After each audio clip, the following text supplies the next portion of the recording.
बिस्मिल्लाहिर्रहमानिर्रहीम। अस्सलाम वालेकुम। आज 29 अप्रैल है। हमारा मज़मून हम पढ़ रहे थे आब ज़मज़म। ये तकरीबन आधा हमने कर लिया था, आधा पढ़ लिया था मज़मून। अल्लाह से अब हम इसका पढ़ेंगे। ये आपने साथ साथ ही तैयार करना है, इसको याद करके लिखना है। हज़रत हाजरा ने उसी चश्मे के करीब रहाइश अख्तियार कर ली। उस ज़माने में लोगों को जहाँ पानी की सहूलत मुयसर होती वहाँ पर रहाइश अख्तियार करते थे। लिहाजा एक काफ़िले का जब वहाँ से गुज़र हुआ और उन्होंने वहाँ पर पानी देखा तो हज़रत हाजरा से इजाज़त लेकर ख़ुद भी पानी पिया और अपने जानवरों को भी पानी पिलाया। इसके बाद वहीं खैमे लगाकर रहाइश अख्तियार कर ली। ये वो औरत है कुर्बान औरतें जिसकी शराफत पर, ये ऐसी माँ है माए रश्क खाएँ जिसकी किस्मत पर, ये उम्मुल मुस्लिमीन है और शहज़ादी है सहरा की, इसी के नाज़रीन कदमों से आबादी है सहरा की।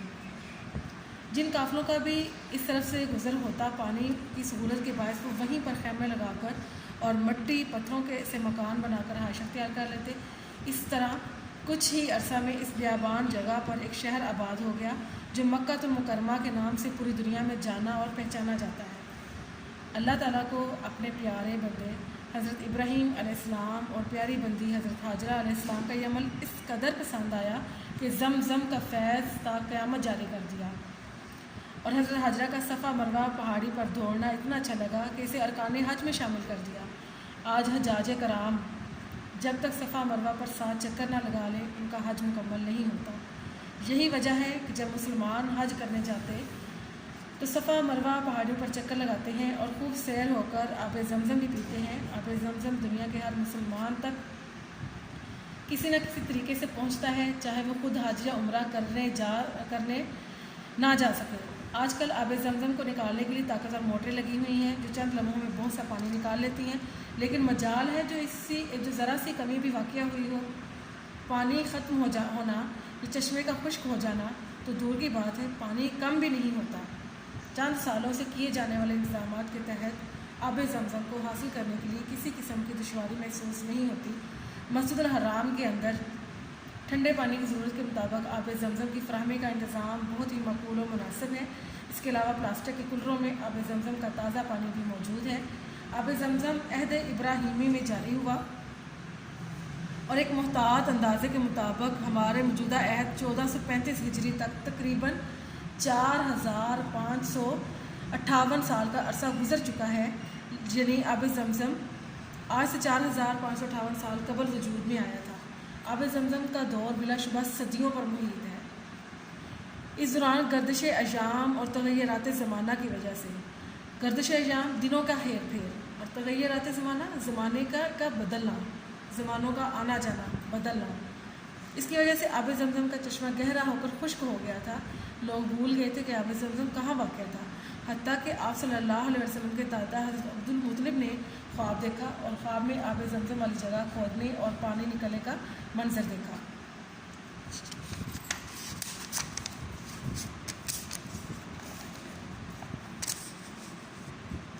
हज़रत अब्दुल मुत्तलिब ने जब मुसलसल 4 दिन एक ही ख्वाब देखा तो कबीला के कुछ लोगों से इसका जिक्र किया ताकि वो इस काम में उनका हाथ बटाए, लेकिन कोई भी उनका साथ देने को तैयार ना हुआ। आखिरकार हज़रत अब्दुल मुत्तलिब ने तन्हा इस काम को करने का फ़ैसला किया और खुदाई शुरू कर दी। गैबी इशारात सच साबित हुए और पानी निकल आया। साफ़ व शफाफ ताज़ा और मीठा पानी जब बहुत ज़्यादा मकदार में निकलना शुरू हुआ तो हर तरफ हलचल मच गई। हज़रत अब्दुल मुत्तलिब के लिए एक बहुत बड़ा एजाज़ था कि ज़मज़म का कदीम तारीख़ी कुआँ उनके हाथों से फिर से जारी हो गया और ज़मज़म के कुआँ की तारीख़ एक बार फिर ज़िंदा हो गई। इस बाबरकत कुएँ की वजह से कुरैश हज़रत अब्दुल मुत्तलिब से सुलह पर मजबूर हो गए और पानी से इस्तिफ़ादा करने लगे यानी फ़ायदा हासिल करने लगे। बैर ज़मज़म, बैर यानी कुआँ ज़मज़म अपनी शक्ल व सूरत के अतबार से आम कुओं की तरह था। उस वक्त ज़मज़म का पानी कुएँ से रस्सी और डोल की मदद से निकाला जाता था। बाद अज़ा पत्थर की मंडेर बना दी गई यानी ऊपर दीवार बना दी गई। कुएँ के बराबर में 2 हौज़ पुख्ता बनाए गए, एक हौज़ ज़ायरीन व हजाज के पानी पीने के लिए और दूसरा उनके वज़ू के लिए। वक्त के साथ साथ जो पानी की ज़रूरत महसूस हुई तो पानी निकालने के लिए फिरकी कायम की गई। कुएँ के मंडेर के साथ चबूतरा कायम किया गया और चबूतरे के एक जानब इसकी बगल में सकाया کے لیے ایک بیٹھک تعمیر کی گئی۔ سقایا یعنی سکا کی جمع ہے، جس کا مطلب ہے پانی پلانے والے، پانی پلانے والوں کو سکا یا سقایا کہا جاتا ہے۔ یہ تمام تعمیرات آپ صلی اللہ علیہ وسلم کے دور میں موجود تھیں۔ اس وقت آپ صلی اللہ علیہ وسلم کے چچا حضرت عباس بن عبد المطلب سقایا کے منصب پر فائز تھے۔ مختلف ادوار میں آب زمزم، ادوار دور کی جمع ہے، مختلف ادوار میں آب زمزم کے کنویں کی تعمیر ہوتی رہی اور اصلاحات کا عمل جاری رہا۔ ذرائع آمد کی آسانی سے حجاج و زائرین زیارت کرنے والے، حجاج حج کرنے والے، ان کی تعداد میں اضافہ ہوا تو آب زمزم کے حصول کو آسان بنانے کے لیے کئی مناسب اقدامات کیے۔ طاقتور قسم کی موٹریں لگا دی گئیں۔ اس کے علاوہ ہر خاص و عام تک پانی پہنچانے کے لیے پلاسٹک کے کولر تمام گزرگاہوں میں رکھے گئے ہیں، جن میں ہر وقت ٹھنڈا پانی موجود رہتا ہے۔ آب زمزم کی فضیلت اور برکت کے بارے میں بہت سی روایات احادیث مذکور ہیں۔ در حقیقت آب زمزم امراض سے شفا، جسموں کے لیے غذا اور پیاس سے مستغنی کر دینے والا ہے، یعنی پیاس سے نجات دینے والا ہے۔ حضرت ابن عباس سے مروی ہے کہ آپ صلی اللہ علیہ وسلم نے فرمایا کہ زمزم جنت کی نہروں میں سے ایک نہر ہے۔ ابن عباس روایت کرتے ہیں کہ رسول صلی اللہ علیہ وسلم نے فرمایا، سطح زمین پر بہترین پانی زمزم ہے، جو پانی کا پانی، کھانے کا کھانا اور بیماری کی دوا ہے۔ آب زمزم پیتے وقت یہ دعا پڑھیں، اللہم انی اسألک علما نافعا ورزقا واسعا وشفاء من کل داء۔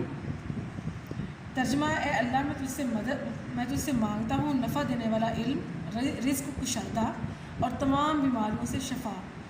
آب زمزم پیتے وقت شروع میں بسم اللہ پڑھنا اور آخر میں الحمدللہ کہنا بھی سنت ہے۔ آب زمزم کھڑے ہو کر قبلہ رو ہو کر پینا سنت ہے۔ آب زمزم کو پیٹ بھر کر پینا چاہیے، کیونکہ مومن کی علامت ہے اور نفاق کا علاج ہے۔ زمزم کا پانی چہرے پر ملنا اور سر پر ڈالنا بھی سنت ہے۔ زمزم کا پانی ہر اس مقصد کے لیے ہے جس کے لیے پیا جائے، لہٰذا آب زمزم پیتے وقت نیت بھی کر لینی چاہیے۔ اللہ تعالیٰ ہم سب کو آب زمزم پینے اور اس کا ادب احترام کرنے کی توفیق عطا فرمائے، آمین۔ یہ مضمون آپ نے اچھی طرح سے یاد کرنا ہے، اس کو لکھ کے اس کی پریکٹس کریں۔ کم از کم 5 صفحات پہ آپ کا مضمون مشتمل ہونا چاہیے۔ ہر صفحے پہ آپ نے 2 سے 3 یا 4 حوالے کے اشعار اور آیات یا احادیث وغیرہ پرومیننٹ کر کے آپ نے لکھنی ہے۔